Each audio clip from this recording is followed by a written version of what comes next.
ನಮಸ್ಕಾರ ಕರ್ನಾಟಕದ ಜನತೆ ಎಲ್ಲ ಹೇಗಿದ್ದೀರಾ? ಇವತ್ತಿನ ವಿಡಿಯೋದಲ್ಲಿ ತುಂಬ ಜನ ಕಮೆಂಟ್ನ ಹಾಕ್ತಿದ್ರಿ.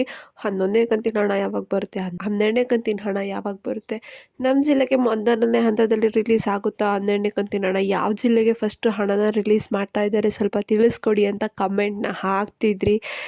ಫೈನಲಿ ಇವತ್ತು ಅದ್ರ ಬಗ್ಗೆ ವಿಡಿಯೋ ಮಾಡೋಣ. ಯಾವ ಜಿಲ್ಲೆಗೆ ಹಣ ರಿಲೀಸ್ ಮಾಡ್ತಿದ್ದಾರೆ ಫಸ್ಟು, ಹಾಗೆ ಮತ್ತು 12, 13, 14ನೇ ಕಂತಿನ ಹಣ ಒಟ್ಟಿಗೆ ಸಿಗುತ್ತಾ ಅಥವಾ ಬರೀ 4,000 ಒಟ್ಟಿಗೆ ಸಿಗುತ್ತಾ ಅಂತಲೂ ಕೂಡ ಈ ವಿಡಿಯೋದಲ್ಲಿ ಡೀಟೇಲ್ ಆಗಿ ತಿಳಿಸ್ಕೊಡ್ತೀನಿ.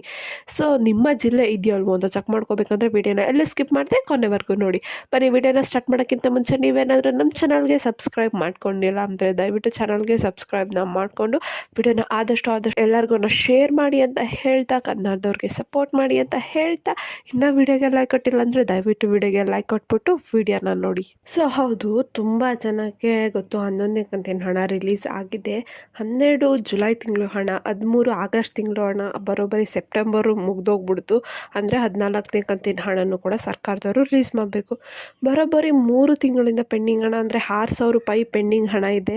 ಇನ್ನು ಸರ್ಕಾರದವರು 12ನೇ ಕಂತಿನ ಹಣನ ರಿಲೀಸ್ ಮಾಡಿಲ್ಲ. ಹಾಗಾದರೆ ಯಾವಾಗ ರಿಲೀಸ್ ಮಾಡ್ತಾರೆ? ಏನಾದರೂ ಗೃಹಲಕ್ಷ್ಮಿ ಯೋಜನೆಯನ್ನು ಸ್ಟಾಪ್ ಮಾಡಿಬಿಟ್ರಾ? ಈ ಪ್ರಶ್ನೆಗಳಂತೂ ಮಹಿಳೆಯರ ತಲೆಯಲ್ಲಿ ಬಂದೇ ಬಂದಿರುತ್ತೆ. ಏನು ಲಕ್ಷ್ಮೀ ಹೆಬ್ಬಾಳ್ಕರ್ ಅವರು ಒಂದು ಸ್ಪಷ್ಟನೆ ನೀಡಿದ್ದಾರೆ ಅಂದರೆ, ಗೃಹಲಕ್ಷ್ಮಿ ಯೋಜನೆ ನಾವು ಸ್ಟಾಪ್ ಮಾಡಿಲ್ಲ, ಕೆಲವೊಂದಷ್ಟು ತಾಂತ್ರಿಕ ದೋಷಗಳಿಂದ ನಮಗೆ ಹಣನ DBT ಮಾಡೋಕ್ಕೆ ಆಗ್ತಿಲ್ಲ ಅಂತ ಹೇಳಿದ್ದಾರೆ. ಏನು ಅಂದರೆ, ಹಣಕಾಸು ಸಚಿವೆ ಹೇಳಿರೋ ಪ್ರಕಾರ ಅವರು ಏನು ಒಂದು ನೋಟಿಸ್ನ ಜಾರಿ ಮಾಡಿದ್ದಾರೆ ಹಣಕ್ಕೋಸ್ಕರ. ಏನು ಗೃಹಲಕ್ಷ್ಮಿ ಯೋಜನೆಯ ಪೆಂಡಿಂಗ್ ಹಣನ ರಿಲೀಸ್ ಮಾಡೋಕ್ಕೆ ಎಷ್ಟು ಹಣ ಬೇಕು ಅದಕ್ಕೆ ನೋಟಿಸ್ನ ಜಾರಿ ಮಾಡಿದ್ದಾರೆ. ಇನ್ನೇನು ಹಣನ ಅವರು DBT ಮಾಡೋದಷ್ಟೇ ಬಾಕಿ ಇದೆ. ಒಂದ್ಸಲ ಬಿಲ್ಲು ಅಪ್ರೂವ್ ಆದರೆ ಹಣನ ನಾವು ರಿಲೀಸ್ ಮಾಡ್ತೀವಿ ಅಂತ ತಿಳಿಸಿದ್ದಾರೆ. ಯಾರು ವರಿ ಮಾಡ್ಕೊಳೋದು ಬೇಡ, ಹಣ ಬಂದಿಲ್ಲ ಅಂತ. ಖಂಡಿತವಾಗಿ ಗೃಹಲಕ್ಷ್ಮಿ ಯೋಜನೆಯನ್ನು ಸ್ಟಾಪ್ ಮಾಡಲ್ಲ ಅವರು. ಏನೋ ಒಂದು ಸಣ್ಣ ಪುಟ್ಟ ತಾಂತ್ರಿಕ ದೋಷದಿಂದ ಇರ್ಬೋದು, ರಿಲೀಸ್ ಮಾಡಿಲ್ಲ ಇಲ್ಲಿವರೆಗೂ. ಬಟ್ ನಿಮಗೆ ಹಣನ ಖಂಡಿತವಾಗಿ ಹಾಕೇ ಹಾಕ್ತಾರೆ, ಸ್ವಲ್ಪ ಲೇಟ್ ಆದ್ರೂ ಕೂಡ.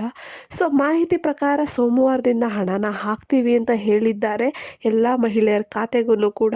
ಏನು ಶನಿವಾರ ಅಥವಾ ಭಾನುವಾರ ಪ್ರತಿಯೊಂದು ಮಹಿಳೆಯರ ಖಾತೆಗೆ ಹಣನ DBT ಮಾಡ್ತಾರೆ. ಹೌದು, ಶನಿವಾರ ಮತ್ತು ಭಾನುವಾರ ರಜಾ ಇರುತ್ತೆ, ಆದರೆ ನಿಮ್ಮ ಖಾತೆಗೆ ಹಣನ ಅವರು DBT ಮಾಡ್ತಾರಂತೆ. ನೀವು ಸೋಮವಾರದಿಂದ ನಿಮ್ಮ ಖಾತೆಯಲ್ಲಿರೋ ಹಣನ ನೀವು ತಗೋಬೋದು.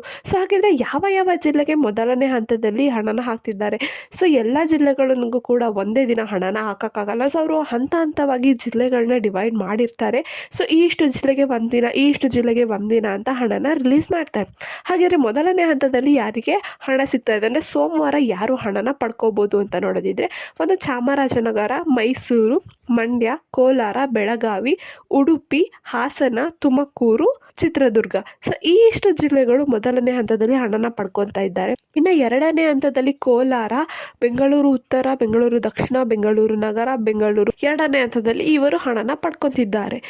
ಯಾರು ವರಿ ಮಾಡೋದು ಬೇಡ, ಹಣನ ಖಂಡಿತವಾಗಿ ರಿಲೀಸ್ ಮಾಡೇ ಮಾಡ್ತಾರೆ ಅಂತ ಹೇಳ್ತಾ, ಈ ಪುಟ್ಟ ವಿಡಿಯೋ ನಿಮಗೆ ಇಷ್ಟ ಆಯಿತು ಅನ್ಕೊತೀನಿ. ಇಷ್ಟ ಆದರೆ ದಯವಿಟ್ಟು ಚಾನಲ್ಗೆ ಸಬ್ಸ್ಕ್ರೈಬ್ನ ಮಾಡಿಕೊಂಡು ವಿಡಿಯೋನ ಆದಷ್ಟು ಎಲ್ಲರಿಗೂ ಶೇರ್ ಮಾಡಿ ಅಂತ ಹೇಳ್ಕೊಂಡು ಸಪೋರ್ಟ್ನ ಮಾಡಿ ಕನ್ನಡದವ್ರಿಗೆ ಅಂತ ಹೇಳ್ತಾ ಧನ್ಯವಾದಗಳು.